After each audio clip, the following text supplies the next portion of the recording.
पढ़ लो बालक अब तुम, है एग्जाम का ये मौसम। रट लो हर प्रश्न को तुम, है समय तो बहुत ही कम। जो सिलेबस में लिखा हो उसको तुम बस कर लो। बाकी के लिए मैं हूँ, तुम आ जाना जब भी। टेंशन अब मत लो तुम, दिन रात पढ़ाई करो। पढ़ लो बालक अब तुम, है समय तो बहुत ही कम। तो बच्चों स्वागत है एडुफाइबर एजुकेशन पे। तो बच्चों चलिए शुरू करते हैं भाई आज का सेशन। आज हम लोग पढ़ने वाले हैं अम्ल तथा क्षारक तथा लवण के बहुविकल्पीय प्रश्न या ऑब्जेक्टिव प्रश्न जिसको हम लोग कहते हैं। तो चलिए देखते हैं भाई पहला प्रश्न क्या कहता है। जल के अम्लीय एवं क्षारकीय विलयन किसके कारण विद्युत के सुचालक होते हैं। भाई देखिए आपको बताए थे कोई भी विलयन अगर विद्युत का चालन करता है तो उसके अंदर आयन बनता है जिसको H प्लस आयन भी बोल सकते हैं या OH माइनस आयन भी बोल सकते हैं। सिर्फ आयन बनना चाहिए। आयन अगर उस जलीय विलयन के अंदर है तभी वो विद्युत धारा का क्या करेगा, संचालन करेगा। तो देखते हैं भाई H प्लस आयन तो ये तो होगा ही, OH माइनस आयन ये भी होगा। ऑप्शन नंबर सी दोनों है तो यही हमारा क्या हो जाएगा, इसका सही उत्तर हो जाएगा। तो चलिए बच्चों क्वेश्चन नंबर 2 देखते हैं। कोई विलयन नीले लिटमस पत्र को लाल कर देता है। भाई देखिए नीले को जो लाल करता है वो अम्ल होता है और जो लाल को नीला करता है उसको क्षारक कहते हैं। उसका एक ट्रिक बताए थे, अम्ल के लाल नीला के क्षार। तो इसमें पूछा जा रहा पीएच के बारे में। तो देखिए एक बार पीएच को रिवाइज करते हैं। पीएच अगर हमारा 7 है तो ये उदासीन होता है।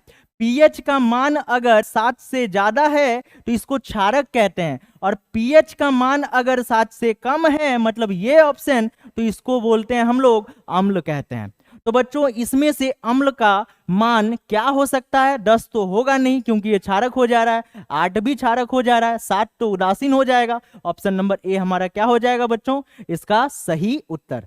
तो चलिए बच्चों बढ़ते हैं अगले प्रश्न की ओर। अगला प्रश्न क्या कहता है भाई, ऑक्जेलिक अम्ल किसके अंदर पाया जाता है, कौन सा प्राकृतिक पदार्थ के अंदर ऑक्जेलिक अम्ल पाया जाता है। चेक करते हैं भाई। सबसे पहले हम संतरा का बात करते हैं, इसमें सिट्रिक अम्ल पाया जाता है। सिरका का बात करते हैं, एसिटिक अम्ल पाया जाता है। अगर हम इमली का बात करते हैं बच्चों तो इसमें टार्ट्रिक अम्ल पाया जाता है। तो ऑप्शन नंबर बी हमारा इसका सही उत्तर होगा क्योंकि टमाटर के अंदर ऑक्जेलिक अम्ल पाया जाता है। तो चलिए बच्चों देखते हैं क्वेश्चन नंबर 4।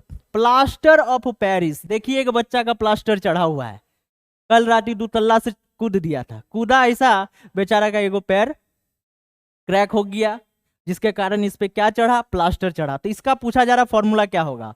तो देखिए बच्चों ऑप्शन नंबर बी इसका जो है CaSO4 इंटू हाफ H2O ये हो जाएगा प्लास्टर ऑफ पेरिस का फॉर्मूला हो जाएगा। ऊपर वाला फॉर्मूला जिप्सम का होता है और ऑप्शन नंबर सी जो दिया गया Na2CO3 इंटू 10H2O ये होता है धवन सोडा का फॉर्मूला होता है। तो चलिए बच्चों बढ़ते हैं अगले प्रश्न की ओर। अगला प्रश्न क्या कहता है भाई थोड़ा देख लेते हैं। लिटमस विलयन जब ना तो अम्लीय होता है और ना ही क्षारीय होता है तो क्या होता है। भाई ना अम्ल होगा ना क्षारीय होगा तब उदासीन होता है और उस उदासीन विलयन का रंग क्या होता है ये हमसे इस क्वेश्चन में पूछा गया है। तो बच्चों देखते हैं, लाल होगा नहीं होगा बाबू, नीला होगा नहीं होगा। लिटमस बोला है, लाल तो अम्ल होता है नीला क्षारक होता है, काला तो होगा ही नहीं। तो हमारा ऑप्शन नंबर सी यानी बैगनी इसका सही उत्तर हो जाएगा। चलिए बच्चों देखते हैं क्वेश्चन नंबर 6 को। किसी भी उदासीन विलयन का पीएच मान क्या होगा। पीएच पूछा गया, आपको बता दिए भाई पीएच मान क्या होता है, उदासीन का 7 होगा। 5 रहने से तो अम्ल हो जाएगा, 14 रहने से तो क्षारक हो जाएगा और 0 भी रहने से अम्ल हो जाएगा। तो चलिए बच्चों देखते हैं अगले प्रश्न की ओर।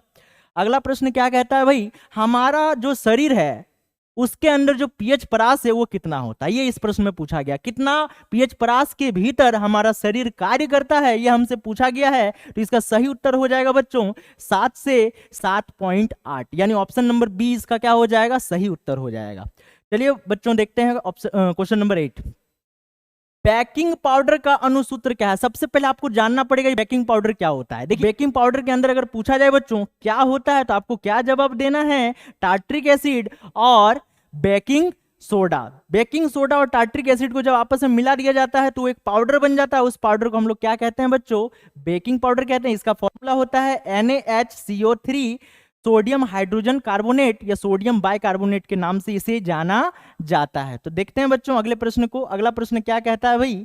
अगला प्रश्न कहता है निम्नलिखित अम्लों में से कौन सा प्रबल है? प्रबल अम्ल, देखिए अम्ल दो प्रकार का होता है, दुर्बल और प्रबल। प्रबल किसको कहते हैं? जिसको हम चाट नहीं सकते हैं, चाटने जाइएगा जिप्टोई वहीं पे चल जाएगा, माने गल जाएगा, ठीक है, बहुत ही डेंजर होता है, स्किन को जला सकता है, बहुत डेंजर होता है, ठीक है, जिसको तेजाब कहते हैं। और एक दो अम्ल इतना कमजोर होता है जिसको हम लोग आसानी से चाट सकते हैं, खा सकते हैं, जैसे नींबू का रस हो गया, उसमें सिट्रिक अम्ल होता है, इमली खा सकते हैं, दूध खा सकते हैं, आपका टमाटर खा सकते हैं। इनमें जो अम्ल पाया जाता है उसमें क्या होता है? खट्टापन होता है। और दूसरा हो गया बच्चों ये दुर्बल होता है। हमें प्रबल पूछा गया, लैक्टिक तो होगा नहीं, ये दुर्बल है। एस्कॉर्बिक भी क्या हो जाएगा? दुर्बल हो जाएगा। फॉर्मिक ये भी हो जाएगा दुर्बल, क्योंकि फॉर्मिक अम्ल होता है चींटी के डंक में। चींटी की डंक जब हमें लगती है तो हम तो छटपटाने लगते हैं, चिल्लाने लगते हैं, लेकिन मरते नहीं हैं। तो इसका जो सही उत्तर हो जाएगा सल्फ्यूरिक अम्ल, जिसे साधारण भाषा में तेजाब के नाम से जाना जाता है। तो चलिए बच्चों बढ़ते हैं। 10वां प्रश्न क्या कहता है भाई? निम्नलिखित में कौन क्षारक नहीं है? भाई क्षारक नहीं है तो क्या है? चेक करते हैं भाई। KOH, NaCl, AlOH का होल ट्राइस हो जाएगा ZnO।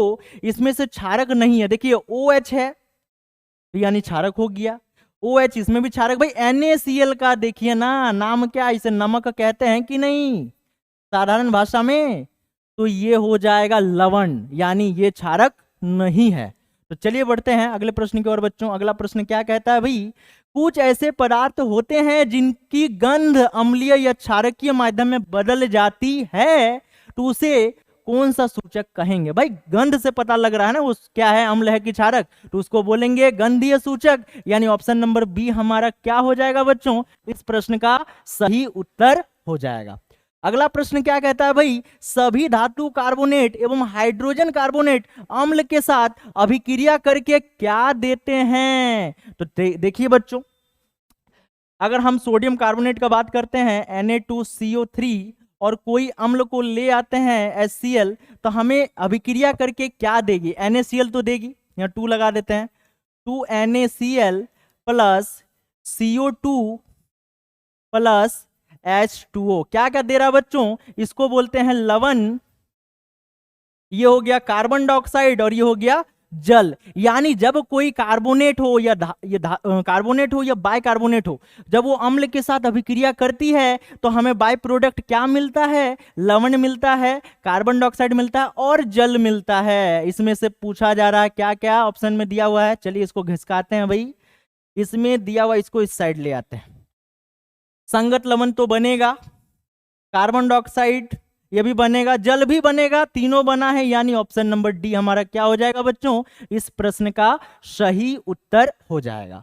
तो चलिए बच्चों देखते हैं भाई अगले प्रश्न की ओर। अगला प्रश्न क्या कहता है?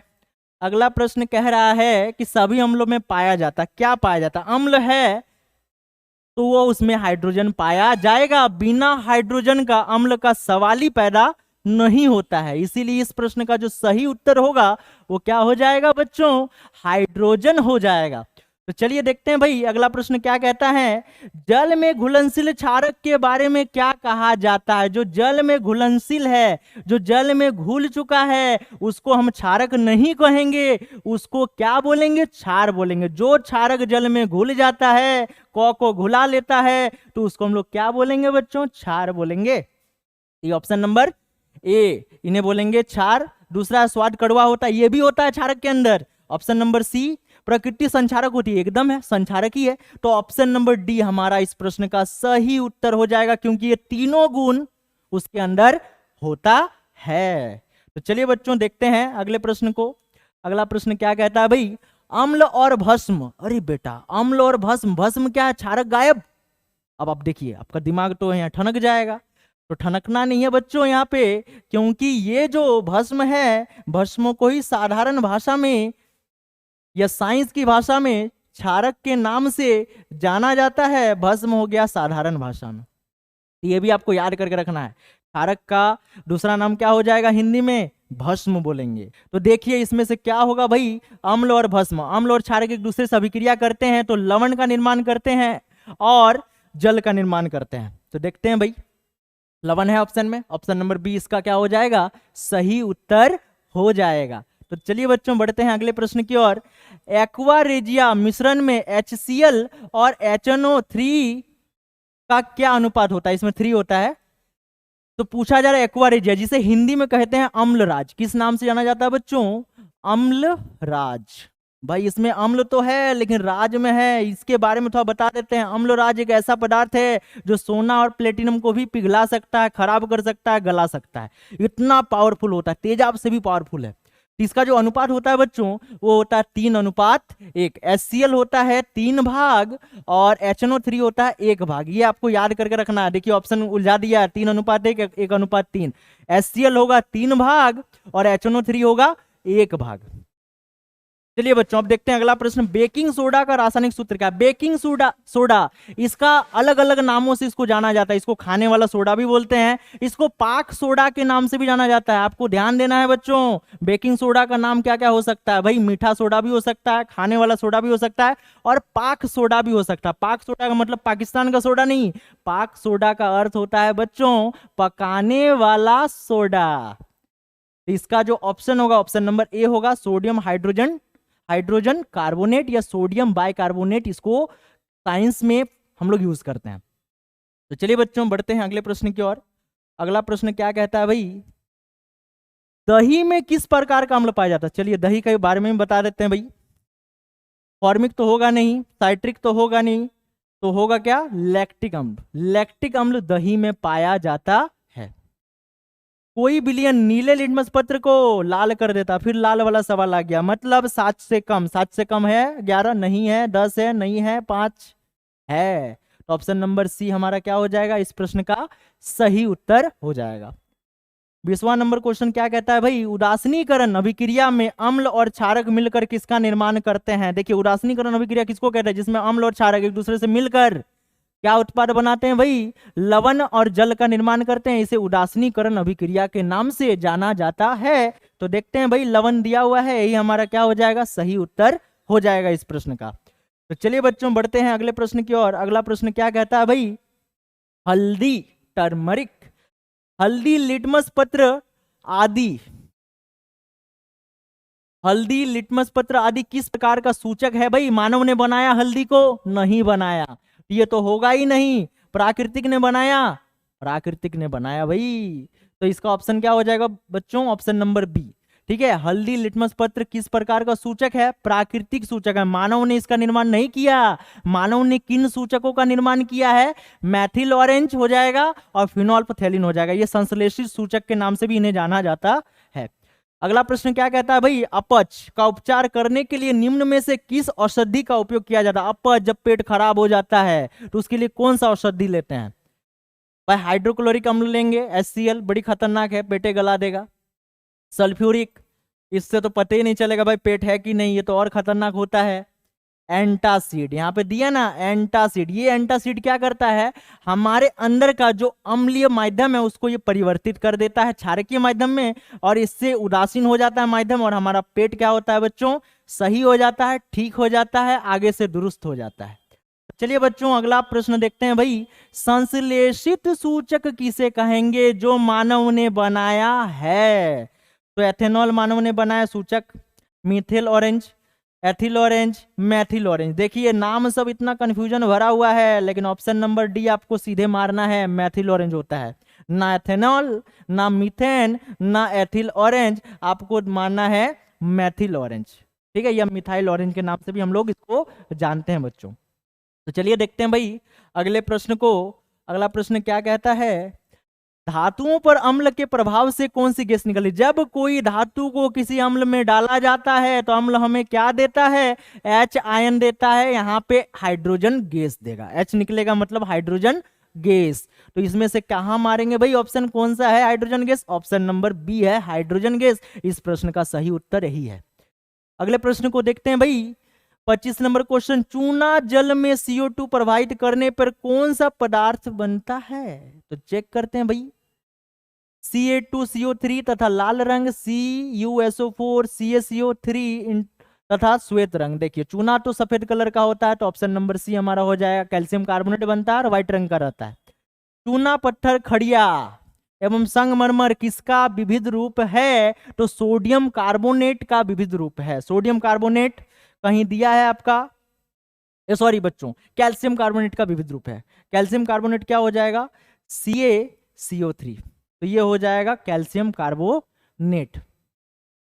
इसके बाद देखते हैं भाई अगले प्रश्न को। अगला प्रश्न क्या होता है? कहता है कि धात्विक ऑक्साइड को किस प्रकार का ऑक्साइड कहा जाएगा? धात्विक ऑक्साइड वो अम्लीय है कि क्षारकीय है कि उदासीन है? देखिए ज्यादातर जो क्षारकीय ऑक्साइड होते हैं वो धात्विक होते हैं, ठीक है। धात्विक ऑक्साइड को हम क्षारकीय कह सकते हैं, तो यानी इसका जो आंसर होगा वो हो जाएगा क्षारकीय ऑक्साइड, ठीक है। लेकिन इसी में एक प्रश्न ऐसा भी पूछा जा सकता है कि कोई ऐसा ऑक्साइड है जो अम्लीय भी हो सकता है और क्षारकीय भी हो सकता है, यानी उभयधर्मी ऑक्साइड। तो किन धातुओं का होता है? तो Zn का होता है, एल्यूमिनियम का होता है उभयधर्मी ऑक्साइड। अधात्विक ऑक्साइड को क्या कहते हैं? जब धात्विक ऑक्साइड क्षारीय होगा तो अधात्विक ऑक्साइड आप ही बताइए अम्लीय होगा कि नहीं? एकदम ही होगा। तो इसमें से कोई कहां पे है रे अम्लीय? अम्लीय तो दिख नहीं रहा है। डाइऑक्साइड, उभयधर्मी ऑक्साइड, पेंटा ऑक्साइड, इनमें से सभी, इसमें ऑप्शन ही गायब हो गया है, ठीक है। नन होना चाहिए, नन। क्योंकि अधात्विक ऑक्साइड क्या होते हैं? अम्लीय ऑक्साइड होते हैं। अम्लीय ऑक्साइड के नाम से उसको जाना जाता है। आपको याद करके रखना है। इनमें इसमें इस प्रश्न में क्या है, थोड़ा सा मिसप्रिंट है, ठीक है। यहाँ पे होगा नन। 29 नंबर क्वेश्चन देखते हैं भाई। NaCl पर तनु H2SO4 की अभिक्रिया करने से कौन सी गैस निकलती है? आप ही देखिए NaCl है तो Na इसके साथ चिपक जाएगा, यानी सोडियम सल्फेट बन जाएगा। तो यहाँ पे Cl और यहाँ से H निकलेगा, तो यहाँ से क्या दिखाई देगा बच्चों? HCl दिखाई देगा, यानी ऑप्शन नंबर बी इसका क्या हो जाएगा? सही उत्तर हो जाएगा। चलिए बच्चों बढ़ते हैं अगले प्रश्न की ओर। अगला प्रश्न क्या कहता है भाई? अगला प्रश्न कहता है किसी उदासीन विलयन का पीएच मान होता है, उदासीन है, उदास है, ना हमको 7 से ज्यादा लेना है ना 7 से कम लेना, हमको पूरा पूरी 7 लेना है। तो ये हो जाएगा बच्चों इस प्रश्न का सही उत्तर। अगले प्रश्न को देखते हैं भाई। अगला प्रश्न कहता है जठर रस का पीएच मान क्या होता है? तो जठर रस का पीएच मान हो जाएगा 1.5। ये 0.9 से 1.7 तक रहता है, इसको हम लोग लगभग 1.5 मान के चलेंगे। अब 32 नंबर प्रश्न क्या कहता है? नींबू का रस का पीएच मान क्या होगा? नींबू के रस का पीएच मान होता है बच्चों 2.2 होता है। आपको याद करके रखना है, बहुत ही इंपॉर्टेंट प्रश्न है। चलिए देखते हैं अगले प्रश्न को। अगला प्रश्न क्या कहता है भाई? NaOH सोडियम हाइड्रोक्साइड जिसको हम लोग कहते हैं का पीएच मान क्या होता है? ये एक क्षारक है और प्रबल क्षारक है, बहुत ही खतरनाक क्षारक है, इसीलिए इसका पीएच मान 14 होता है, यानी ऑप्शन नंबर ए इसका क्या हो जाएगा बच्चों? सही उत्तर हो जाएगा। अब देखते हैं भाई 34 नंबर वाले प्रश्न को। अधिक संख्या में हाइड्रोजन आयन उत्पन्न करने वाले अम्ल को क्या कहते हैं? जो ज्यादा मात्रा में क्या करता है? हाइड्रोजन आयन उत्पन्न करता है। ऑप्शन देखते हैं भाई। क्या विरल अम्ल कहेंगे, प्रबल अम्ल कहेंगे, दुर्बल बोलेंगे? भाई जो प्रबल होगा वही ज्यादा हाइड्रोजन आयन देगा ना, यानी ऑप्शन नंबर बी हमारा क्या हो जाएगा बच्चों? राइट आंसर हो जाएगा। 35 नंबर क्वेश्चन, हमारे शरीर का पीएच परास क्या? फिर से प्रश्न घूम के आ चुका है, तो ये होगा 7 से 7 तक, यानी ऑप्शन नंबर डी हमारा क्या हो जाएगा बच्चों? राइट आंसर हो जाएगा, सही उत्तर हो जाएगा। चलिए देखते हैं अगले प्रश्न को। अगला प्रश्न क्या कहता है भाई? अगला प्रश्न कहता है मधुमक्खी के डंक मारने पर किस पदार्थ से उपचार करना चाहिए? अगर मधुमक्खी काट दे, भगवान ना करे ऐसा हो, ठीक है, तो किससे उपचार करेंगे अगर काट दिया तो? बेकिंग सोडा, जिप्सम, विरंजक चूर्ण, इनमें से कोई नहीं। देखिए आपको पहले बता रही है भाई, बेकिंग सोडा का उपयोग अगर हम लोग करेंगे, कहीं अगर चींटी काट दिया, मधुमक्खी काट दिया, बेकिंग सोडा को वहां पे दे दीजिए तो वो ठीक कर देगा। क्यों ठीक करेगा? बेकिंग सोडा हुआ क्षारकीय माध्यम, और जब मधुमक्खी डंक मार देती है तो वो छोड़ देती है अम्लीय माध्यम। तो अम्ल और क्षारक जब आपस में मिल जाता है, रगड़ खा जाता है, तो वहां पे वो उदासीन हो जाता है। उदासीन होने से हमारा जो दर्द है, हमारा जो वहां पे सूजन है, वो ठीक हो जाता है। अगला प्रश्न है भाई इमली। अभी आपको बताएं इमली में कौन सा अम्ल पाया जाता है? टार्ट्रिक अम्ल पाया जाता है। ऑप्शन नंबर क्या हो जाएगा बच्चों? सी इसका सही उत्तर। चींटी के डंक में कौन सा अम्ल, ये भी बताएं आपको, फॉर्मिक अम्ल या मेथेनोइक अम्ल। दोनों नाम सेम है, आपको याद करके रखना है, बहुत ही इंपॉर्टेंट प्रश्न है। फॉर्मिक और एथेनोइक, मेथेनोइक, ये दोनों क्या होता है बच्चों, सेम होता है। अगर पूछा जाए चींटी के डंक में कौन सा अम्ल पाया जाता है, तो मेथेनोइक या हम लोग फॉर्मिक अम्ल कहेंगे। चलिए बच्चों देखते हैं अगले प्रश्न को। अगला प्रश्न क्या कहता है भाई, अगला प्रश्न है धातुओं के कार्बोनेट और बाइकार्बोनेट पर अम्ल की अभिक्रिया से कौन सी गैस होती है उत्पन्न। देखिए धातुओं के कार्बोनेट और बाइकार्बोनेट, तो आपको बताए थे हम कि इसमें क्या होता है, कार्बन डाइऑक्साइड। जब भी कार्बोनेट रहता है ना और वो अम्ल से अभिक्रिया करता है तो क्या उत्पन्न होता है बच्चों, CO2 उत्पन्न होता है, जल उत्पन्न होता है और लवण उत्पन्न होता है। एक करके दिखा देते हैं आपको, जैसे Na2CO3 प्लस HCl रिएक्शन कर देंगे भाई। चलिए बैलेंस करते हैं, तो हो जाएगा 2NaCl प्लस एक हो जाएगा यहाँ से CO2 प्लस यहाँ से हो जाएगा H2O। तो ध्यान से देखिए बच्चों, ये लवण है, ये जल है, और ये कौन सी गैस है, ये कार्बन डाइऑक्साइड गैस है।